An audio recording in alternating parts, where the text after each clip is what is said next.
Welcome to back to coaching में आपका स्वागत है। आज के वीडियो में 10वीं कक्षा के NCERT गणित चैप्टर 1.2 सवाल नंबर 3 से डिस्कस करेंगे। इससे पहले के वीडियो में हम लोग सवाल नंबर 1 और 2 डिस्कस किए थे।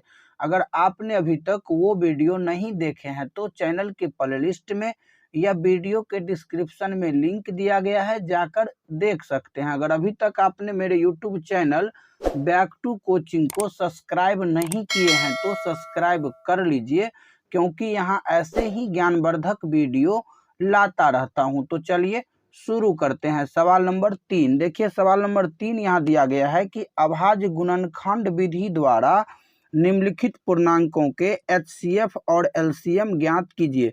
देखिए यहाँ पर 3 क्वेश्चन दिया गया है। तीनों क्वेश्चन में मौसा और लौसा दोनों निकालना है, लेकिन किस विधि से? तो यहाँ स्पष्ट लिख दिया गया है अभाज्य गुणनखंडन विधि से। अभाज्य गुणनखंडन विधि से इसका HCF और LCM निकालना है। तो चलिए इसका हम लोग HCF और LCM अभाज्य गुणनखंड विधि से निकालते हैं। तो सबसे पहला सवाल दिया गया है इसमें 12, 15, 21। यहाँ लिखेंगे 12, 15, 21 और तीनों का क्या करेंगे हम लोग? अभाज्य गुणनखंड कर लेंगे। इसमें 2 से लगाइएगा तो 6 बार में लगेगा, बहुत इजी सवाल है। फिर 2 से लगाइएगा तो 3 बार में, 3 से लगाइएगा तो 1 बार में। यहाँ पर 3 से लगाइएगा तो 5 बार में, अब 5 से लगाइएगा तो 1 बार में। यहाँ पर 3 से लगाइएगा तो 7 बार में और 7 से लगाइएगा तो 1 बार में। यहाँ तक समझ में आ गया होगा। अब देखिए यहाँ लिख लीजिए 12 बराबर 2 के पावर 2 गुने 3 और 15 बराबर 3 गुने 5। उसके बाद 21 बराबर 3 गुने 7। तीनों का हो गया। अब देखिए पहले क्या निकालेंगे? HCF।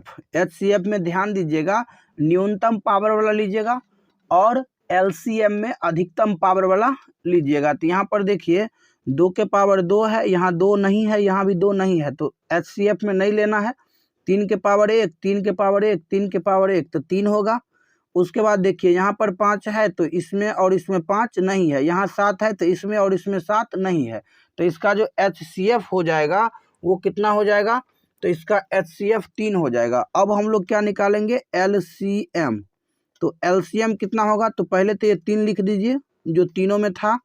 उसके बाद 2 के पावर यहाँ 2 है वो भी लिखिए, यहाँ 5 और यहाँ 7 है तो ये भी यहाँ लिखना होगा। अब देखिए ये हो गया 3, ये हो गया 4 और ये हो गया 35।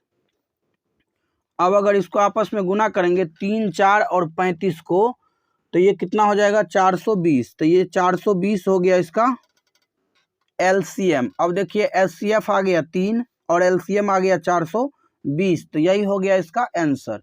चलिए अब इसका हम लोग दूसरा सवाल बनाते हैं। दूसरा में दिया गया है यहाँ पर कितना कितना है? तो एक दिया गया है 17, एक दिया गया है 23 और एक दिया गया है कितना? 29। तो देखिए इसमें एक के बार 17 से लगेगा 1 बार में, यहाँ पर 23 से लगेगा 1 बार में, यहाँ पर 29 से लगेगा 1 बार में। क्लियर है? अब देखिए यहाँ पर लिखेंगे 17 बराबर 17 गुने 1 लिख लीजिए, यहाँ पर 23 बराबर 23 गुने 1 लिख लीजिए और यहाँ पर 29 बराबर 29 गुने 1 लिख लीजिए। 29 को फिर 1 से गुना करिएगा तो 29 ही होगा। अब देखिए निकालना है इसका HCF और LCM। तो सबसे पहले हम लोग इसका HCF निकालते हैं। तो HCF कितना हो जाएगा? देखिए तीनों में क्या है कॉमन? तो 1 है कॉमन। जब कुछ भी कॉमन नहीं मिलेगा तो 1 मिलेगा। यहाँ पर आप डायरेक्टली भी लिख सकते थे 17, 23, 29 और HCF बराबर 1, क्योंकि जो है 9, 17 तीनों में है, 9, 23 तीनों में है, 9, 29 तीनों में है। क्लियर है? अब देखिए LCM। LCM बराबर क्या बोले थे? जो तीनों में मिलेगा वो भी लिखना है और जो नहीं मिलेगा उसको भी लिखना है। तो यहाँ पर हो गया 1 गुने 17 गुने 23 गुने 29। तो क्या हो जाएगा? तो 17, 23, 29 तीनों को गुना कर लीजिएगा। तीनों को गुना करिएगा तो ये हो जाएगा 11, 33, 9। कितना होगा? 11, 33, 9, 11,339। यही हो गया इसका आंसर। तो आशा करता हूं कि सवाल नंबर 2 भी आप सभी को समझ में आया होगा। तो चलिए तीसरा का तीसरा देख लेते हैं। तीसरा का तीसरा सवाल में दिया गया है कितना कितना है? तो एक दिया गया है 8, एक दिया गया है 9, एक दिया गया है 25। तो अब देखिए यहाँ पर 2 से लगाइएगा तो ये 4 बार में लगेगा, फिर 2 से लगाइएगा तो 2 बार में, फिर 2 से लगाइएगा तो 1 बार में। यहाँ पर 3 से लगाइएगा तो 3 बार में, उसके बाद फिर 3 से लगाइएगा तो 1 बार में। यहाँ पर 5 से लगाइएगा तो 5 बार में, फिर 5 से लगाइएगा तो 1 बार में। तीनों का अभाज्य गुणनखंड यहाँ हो गया। अब यहाँ पर लिख लेंगे 8 बराबर 2 के पावर 3। देखिए 2 के पावर 1 2 3, 2 के पावर 3 है। 9 बराबर 3 के पावर 2। अब 25 बराबर 5 के पावर 2। क्लियर है यहाँ तक? अब देखिए इसका निकालना क्या है, HCF और LCM। तो यहाँ पर हम लोग लिखेंगे HCF बराबर जो तीनों में मिलेगा, तो तीनों में यहाँ पर देखिए कुछ भी नहीं मिलता है तो क्या हो जाएगा, 1 हो जाएगा, सीधा सीधा 1 लिख लीजिएगा।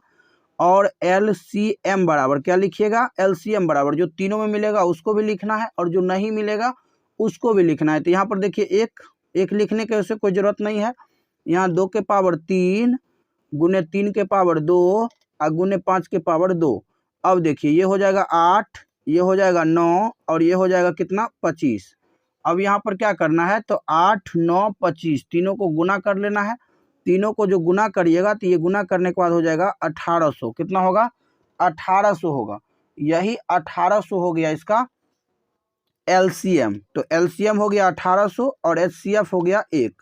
तो आशा करता हूं कि सवाल नंबर 3 आप सभी को समझ में आया होगा। तो चलिए अब हम लोग सवाल नंबर 4 देख लेते हैं। बहुत अच्छा सवाल है सवाल नंबर 4, इसीलिए ध्यान से देखिएगा, एग्जाम में बहुत बार पूछा गया है। सवाल नंबर 4 दिया गया है कि HCF 306 657 बराबर 9 दिया है, LCM 306 657 ज्ञात कीजिए। देखिए यहाँ पर इस तरह के क्वेश्चन को हम बोर्ड मॉडल क्वेश्चन बोल सकते हैं, क्योंकि बोर्ड एग्जाम में इस तरह के क्वेश्चन को बार बार पूछा जाता है। सिर्फ और सिर्फ क्या किया जाता है, तो यहाँ पर डाटा को चेंज कर दिया जाता है, लेकिन क्वेश्चन हूबहू ऐसे ही रहता है। तो इसीलिए इस क्वेश्चन को ध्यान से करिएगा। देखिए यहाँ पर कितना दिया गया है, HCF दिया गया है 9। ये हो गया पहली संख्या, ये हो गया दूसरी संख्या। पहली संख्या और दूसरी संख्या, इस दोनों संख्या का HCF निकालने से कितना निकल गया, 9। तो ये दोनों संख्या फिर यहाँ दिया गया है कि 306 और 657 का ही LCM क्या होगा। अगर आप इस दोनों संख्या का LCM निकालते हैं तो सवाल हो जाएगा गलत। तो यहाँ पर HCF दिया गया है, HCF के प्रयोग से LCM ज्ञात करना है। तो कैसे ज्ञात करेंगे, सबसे पहले यहाँ लिखेंगे चूंकि HCF बराबर कितना है, 9। HCF यहाँ पर 9 दिया गया है। पहली संख्या कितना दिया गया है, 306 और दूसरी संख्या कितना दिया गया है, 657। यहाँ तक क्लियर है। पहली संख्या दिया गया है 306, दूसरी संख्या 657 और HCF 9, तीनों क्लियर है। निकालना क्या है, LCM। तो यहाँ पर लिखेंगे इसीलिए LCM बराबर फार्मूला होता है पहली संख्या गुने दूसरी संख्या बट्टे HCF। पहली संख्या गुने दूसरी संख्या बट्टा HCF। पहली संख्या दिया गया है 306, दूसरी संख्या दिया गया है 657 और HCF दिया गया है कितना, 9। कितना दिया गया है, 9। अब इसको हल करेंगे तो आंसर आ जाएगा। अब देखिए यहाँ पर 9 से काटेंगे तो 9 तिहाई 27 और 9 चौक 36, ये कितना हो गया, तो ये हो गया 34 और गुने 657। 34 को 657 से गुना करिएगा तो आंसर आ जाएगा। तो ये गुना करने के बाद कितना आएगा, 22,338। 22,338 हो जाएगा इसका सही आंसर। तो आशा करता हूं कि क्वेश्चन नंबर 4 भी आप सभी को समझ में आया होगा। तो वीडियो कैसा लगा कमेंट में जरूर बताइएगा। अगर वीडियो पसंद आया हो तो लाइक और शेयर जरूर करिएगा। अगर अभी तक चैनल को सब्सक्राइब नहीं किए हैं तो सब्सक्राइब कर लीजिए, क्योंकि यहाँ ऐसे ही ज्ञानवर्धक वीडियो लाता रहता हूँ। तो मिलते हैं अगले वीडियो में, तब तक के लिए जय हिंद जय भारत।